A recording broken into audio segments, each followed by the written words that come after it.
Nesta série, estou fazendo o meu melhor para mostrar o quão incrível Messi sempre foi. Testemunhamos como seus talentos, inicialmente não descobertos, o levaram de ser apenas mais um garoto na Argentina a se tornar um prodígio incrível em Barcelona e como, de certa forma, isso praticamente salvou sua vida. Da última vez, eu disse que Messi era como um artista colocando as primeiras camadas de tinta no fundo de sua obra-prima.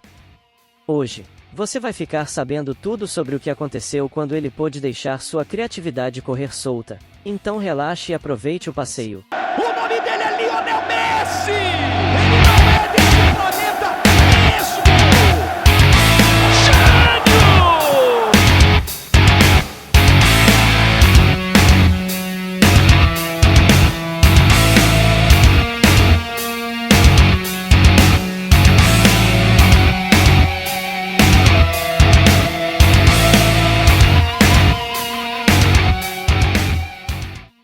Léo finalmente fez sua estreia oficial contra o Espanhol, entrando com 7 minutos restantes enquanto o Barcelona os vencia por 1-0, mas essa vitória foi uma ocorrência rara nas primeiras partidas de Messi.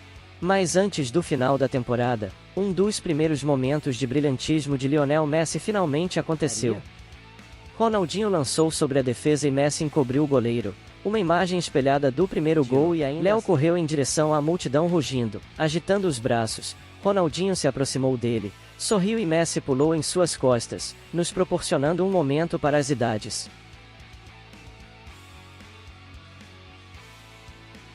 Durante o verão, ele participou da Copa do Mundo Sub-20, tendo terminado a fase de qualificação como artilheiro entre seus companheiros de equipe, apesar de ser principalmente usado como reserva devido aos seus problemas contínuos com resistência. O que se seguiu foi um momento que mostra sua mentalidade e o quanto de trabalho árduo é necessário para se tornar Lionel Messi. Chateado por perder tempo de jogo que poderia ajudar ainda mais sua equipe, Messi assumiu treinamentos extras ao lado de um preparador físico para aumentar a massa muscular e compensar seus problemas de saúde.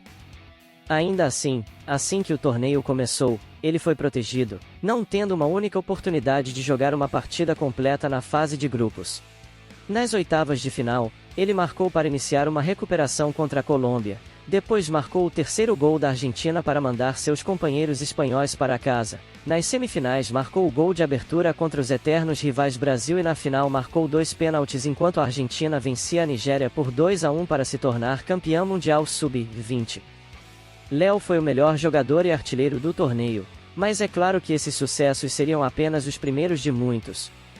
Poucas semanas depois, ele faria sua estreia na equipe principal da Argentina, contra a Hungria, e é difícil ver se ele até mesmo atingiu o rosto do jogador. Mas o jogador reclamou como se Messi tivesse quebrado sua mandíbula. Até mesmo os comentaristas búlgaros podem ser ouvidos dizendo que Messi provavelmente não será expulso, mas o árbitro decidiu o contrário e Messi estava fora menos de 2 minutos depois de entrar. De volta a Barcelona, era hora de sua terceira temporada com o clube e antes mesmo de começar, um momento icônico aconteceu. O Barcelona fez uma turnê pelos Estados Unidos durante a pré-temporada e Ronaldinho, que era amigo da estrela do basquete Kobe Bryant, decidiu se encontrar com eles. Ao se aproximar da equipe, Ronaldinho disse a Kobe que ia apresentá-lo a um jogador que seria o melhor de todos os tempos. Não, aquele garoto ali. Ele vai nos aposentar a todos. Como você pode imaginar, ele estava falando de Léo, que naquela temporada finalmente se tornou titular da equipe. Em janeiro, ele teve a primeira sequência de gols de sua carreira, com 6 gols em 7 jogos, ainda mais impressionante pelo fato de ter jogado os 90 minutos completos em apenas um deles, terminando com uma média de um gol a cada 59 minutos. E assim, nas próximas semanas, Léo foi convocado para seu primeiro jogo de mata-mata em nível internacional.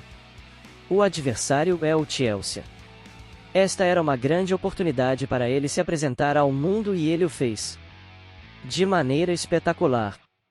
Mesmo que no final tenha sido o gol de Samuel Eto'o que fez a diferença, ninguém estava falando sobre ele. O foco estava no gênio de 17 anos que passou 90 minutos zombando da defesa do Chelsea.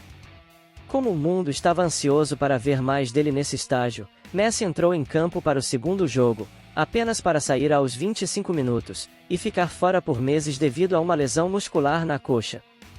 Depois de ver o Barcelona cair espesso nas quartas de final, ficou aparente para todos que seu super time tinha uma boa chance de chegar à final e eu imagino que Messi sabia disso também. Ele trabalhou extra duro por meses na esperança de superar essa lesão a tempo da final e ele conseguiu. Na terça-feira antes da partida, ele voltou aos treinos e tornou público que queria jogar na final. Mas então a escalação do time é divulgada e seu nome não está em lugar algum. Frank Rijkaard não quis arriscar colocar um jogador tão jovem, que estava retornando de uma lesão, em um jogo que estava destinado a ser o mais disputado da temporada.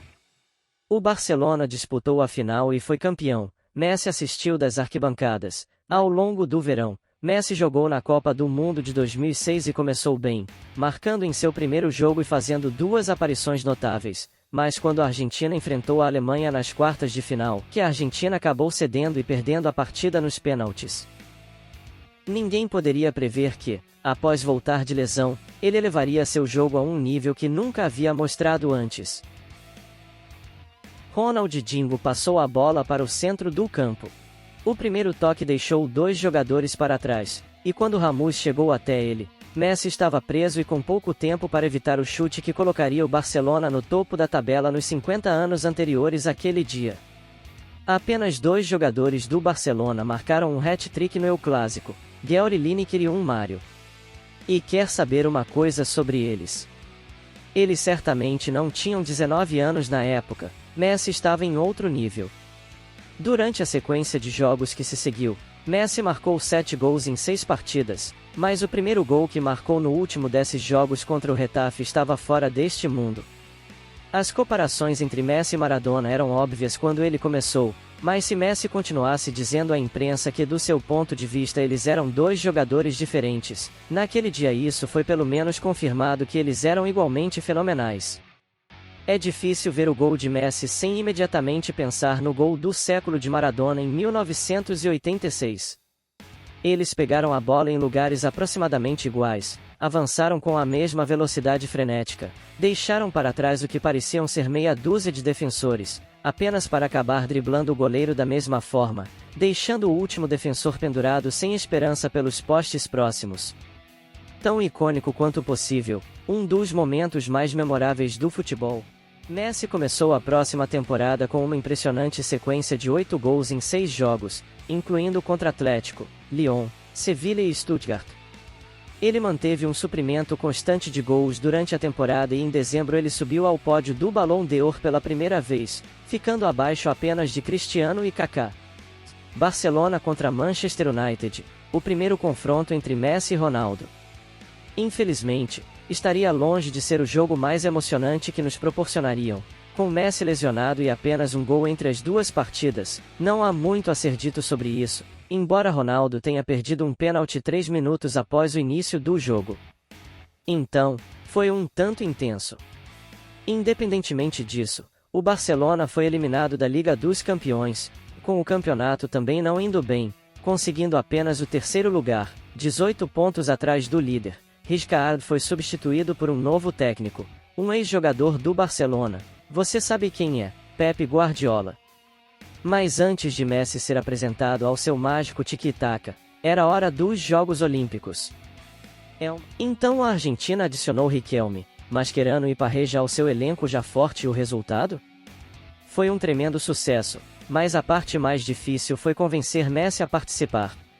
Veja, os Jogos Olímpicos acontecem muito pouco antes do início da temporada, exatamente quando o Barcelona participaria dos playoffs da Liga dos Campeões, e portanto, não apenas não permitiram que Messi fosse, mas também garantiram levar a Federação Argentina aos tribunais e ganharam. Então você provavelmente se pergunta como tudo mudou. Pep Guardiola não só havia participado dos jogos em sua época, ele convenceu o clube a deixar Messi ir e o que se seguiu foram 6 vitórias consecutivas com Messi marcando 2 gols e conquistando também uma medalha de ouro olímpica. Quanto ao Barcelona, eles ainda se classificaram, é claro.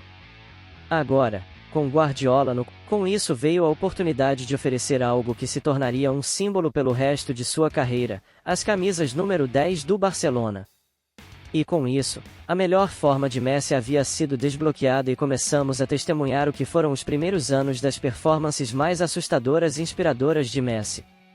O único aspecto negativo disso tudo é que Salvador Aparício, presidente do Granduli e primeiro treinador de Messi, faleceu naquele ano e nunca foi capaz de testemunhar seu antigo pupilo alcançar o topo do mundo.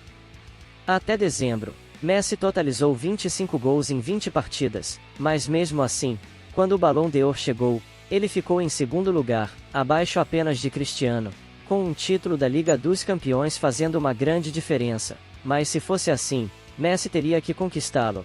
Nas oitavas de final, o Barcelona triturou o Lyon por 6-3 no agregado, com Henry Eto'o brilhando com 6 gols e assistências entre os dois, enquanto Messi se contentava com um único gol. Mas em sua próxima atuação, o Barcelona realmente precisava dele e dessa vez não havia lugar para se contentar. A partida mais difícil da campanha veio contra o Chelsea nas semifinais. Foi uma partida longa e arrastada envolvendo muitas decisões controversas do árbitro que ainda são comentadas até hoje. Mas isso não é o foco deste documentário, então vamos deixá-las de lado por enquanto. O que importa aqui é que em certo momento parecia que o Chelsea tinha descoberto o Barcelona.